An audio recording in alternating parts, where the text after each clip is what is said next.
Majelis Kehormatan Mahkamah Konstitusi hari ini kembali menyidangkan kasus dugaan pelanggaran kode etik oleh Hakim Mahkamah Konstitusi. 5 pelapor dihadirkan dalam persidangan hari ini. 5 pelapor yang dihadirkan yakni atas nama Perhimpunan Pemuda Madani, Perhimpunan Bantuan Hukum dan HAM Indonesia, Tim Advokasi Peduli Hukum Indonesia, Badan Eksekutif Mahasiswa Universitas NU Indonesia, dan Kantor Advokat Alam Syah Hanafiah. Salah satu pelapor menyebut putusan Hakim Konstitusi soal perkara syarat batas usia Capres-Cawapres telah melanggar konstitusi Undang-Undang Dasar 1945.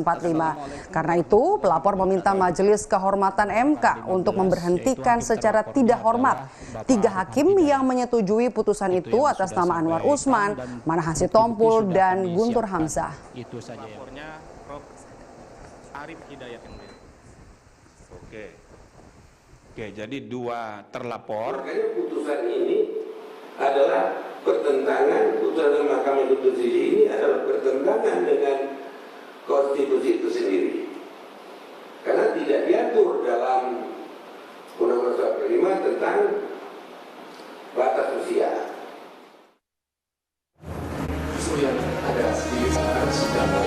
Selasa 7 November 2023 mendatang, Majelis Kehormatan Mahkamah Konstitusi (MK) akan mengeluarkan putusan dugaan pelanggaran etik yang dilakukan Ketua MK Anwar Usman.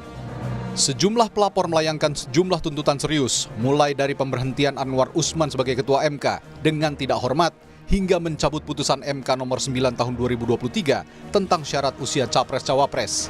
Pakar hukum tata negara menyebut tuntutan ini memang bisa berdampak pada putusan MK soal syarat usia Capres-Cawapres. Kemungkinan dampaknya pada putusan 90 itu. Misalnya ketika MK memerintahkan kepada majelis yang tersisa dengan asumsi kalau nanti Anwar Usman dipecat dengan tidak hormat, untuk mengulang atau karena sudah ada perkara yang masuk, 3 perkara masuk, untuk mengulang pembahasan pasal 169 huruf Q ini yang soal umur tadi yang ditambahkan. MK sudah membuat kebijakan untuk mempercepat pengambilan putusan 7 November karena ada batas memperhatikan jadwal pemilu tersebut. Walaupun menurut peraturan mereka itu maksimal bekerja 30 hari, tapi mereka mempercepatnya melihat situasi politik seperti ini. Sementara itu, Ketua Majelis Kehormatan MK Jimli Asyidiki mengaku telah mengantongi bukti rekaman kamera pengawas CCTV soal materi gugatan yang sempat ditarik lalu diajukan kembali ke MK. Keterangan ini diutarakan setelah memintai keterangan Ketua MK Rabu sore. Jimli pun menyatakan akan menelusuri fakta dan mencari tahu apakah ada yang salah dengan prosedur pengajuan materi gugatan.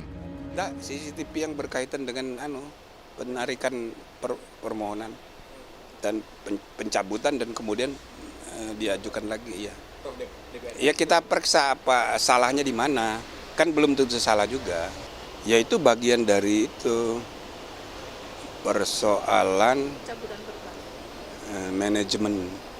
manajemen registrasi dan persidangan. Hingga Kamis siang, Majelis Kehormatan MK sudah memeriksa sejumlah orang yang melaporkan dugaan pelanggaran kode etik Hakim Konstitusi. MK pun telah memeriksa Ketua MK Anwar Usman dan Hakim Konstitusi lainnya. Tim Liputan, Kompas TV, Jakarta. Dan kami ajak Anda untuk menuju ke gedung Mahkamah Konstitusi untuk melihat jalannya sidang dugaan pelanggaran etik Hakim Mahkamah Konstitusi bersama dengan jurnalis Kompas TV ada Dipo Nurbahagia di sana. Selamat sore Dipo.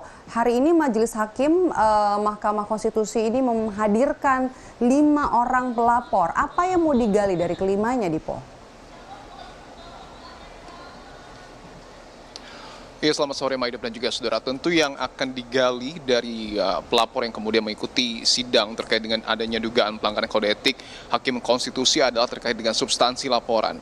Sejauh ini, kalau berdasarkan catatan kami, ada kurang lebih 12 substansi laporan yang kemudian sudah dicatat secara jelas oleh Ketua MK Jimli Asyidiki, yang tentu ini juga akan mempengaruhi putusan yang akan disampaikan pada tanggal 7 November 2023. Apakah betul Hakim Konstitusi, khususnya adalah Ketua MK Anwar Usman, ini melanggar kode etik sehingga nanti juga tentu akan dijatuhi hukuman ataupun tidak sesuai dengan apa yang kemudian nanti dipertimbangkan oleh Majelis Kehormatan Mahkamah Konstitusi. Nah, hari ini kurang lebih ada 10 pelapor yang kemudian sudah ataupun sedang mengikuti jalannya persidangan. 5 pelapor sudah mengikuti jalannya persidangan pada pagi hari tadi, dimulai pukul 9 pagi waktu Indonesia Barat dan selesai kurang lebih sekitar pukul 11.30 waktu Indonesia Barat. Sementara 5 pelapor lainnya ini sedang menjalani persidangan, dimulai pada pukul 13.30 waktu Indonesia Barat dan masih terus berlangsung sampai dengan saat ini. Nah, secara garis besar tentu ada persamaan dari substansi laporan yang sebelumnya juga sudah disampaikan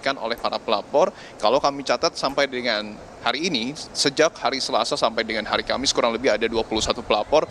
Sebenarnya substansinya adalah bagaimana kemudian putusan MK terkait dengan batas usia capres dan cawapres yang kemudian menuai polemik di tengah masyarakat ini begitu banyak melahirkan kejanggalan gitu, baik dari tata administrasi, kemudian juga bagaimana kemudian keputusan itu diambil dan juga dikaitkan dengan hubungan kekeluargaan antara Ketua MK Anwar Usman dengan Presiden Jokowi dan juga bakal calon wakil Presiden Gibran Rakabuming Raka yang dinilai diuntungkan dengan adanya putusan MK tersebut. Nah, untuk hari ini ada sejumlah hal yang cukup menarik. Tadi kami mencoba mencatat, salah satunya adalah dari Ketua Kantor Advokat Alam Syah Hanafiyah, yakni bernama Alam Syah Hanafiyah, yang menilai bahwa seharusnya Mahkamah Konstitusi ini adalah lembaga yang melakukan penegakan hukum, artinya ataupun penegakan konstitusi, artinya suatu lembaga yang betul-betul harus menjaga marwah dan juga harus menegakkan konstitusi di NKRI. Tetapi dengan berkaca pada keputusan MK, Alam Syah Hanafiyah menilai bahwa justru Mahkamah Konstitusi ini bertentangan dengan konstitusi itu sendiri. Kenapa hal ini disebutkan? Karena menurut Alam Syah Hanafiyah, putusan MK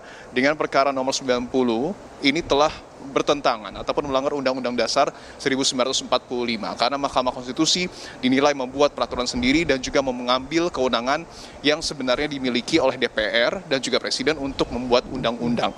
Nah, oleh karenanya Alam Syah Hanafiyah juga melihat ada 3 hakim yang kemudian dinilai penting dan juga dinilai perlu untuk kemudian diberhentikan secara tidak hormat karena juga menyetujui putusan MK terkait dengan perkara nomor 90, yakni atas nama Anwar Usman, Manahan Sitompul dan juga Guntur Hamzah. Nah, tidak hanya terkait dengan hal tersebut, ada juga dari kalangan mahasiswa. Dalam hal ini adalah tadi disampaikan oleh BEM Universitas Nahdlatul Ulama Indonesia yang diwakili oleh Tegar Afriansyah, yang ini cukup menarik dan juga diapresiasi oleh Ketua MK Jimli Asidiki yang menyebut bahwa nanti BEM Unusia ini akan melayangkan ataupun sudah melayangkan uji materi untuk pertama kalinya terkait dengan putusan MK Undang-Undang Pemilu, khususnya perkara nomor 90 terkait dengan batas usia capres dan juga cawapres. Ini diapresiasi oleh Jimli Asidiki sebagai langkah kreatif dari kalangan mahasiswa karena untuk pertama kalinya setelah putusan yang diketok palu pada tanggal 16 Oktober 2023 baru kali ini ada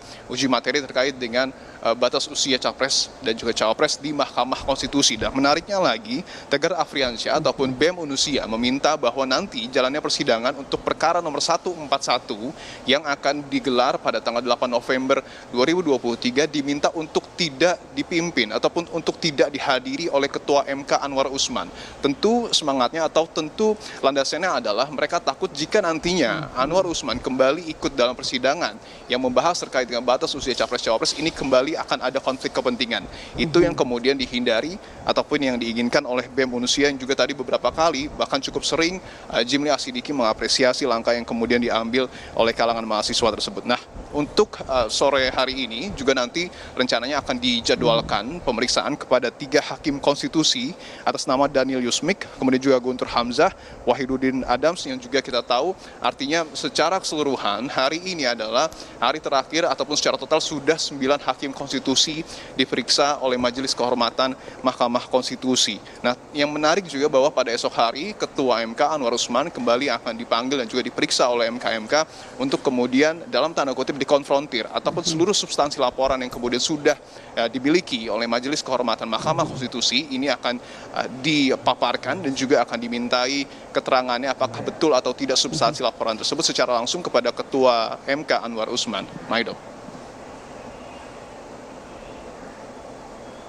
Oke, yang menarik yang disampaikan dari pelapor adalah atau menilai bahwa hakim konstitusi menabrak konstitusi dan termasuk juga meminta agar Anwar Usman tidak ada dalam sidang nanti pada tanggal 8 November 2023. Kita nanti masih akan tunggu jalannya sidang dugaan pelanggaran etik oleh Hakim Mahkamah Konstitusi yang dipimpin atau yang digelar oleh Majelis Kehormatan MK. Terima kasih jurnalis Kompas TV Dipo Nurbahagia melaporkan langsung dari gedung MK Jakarta.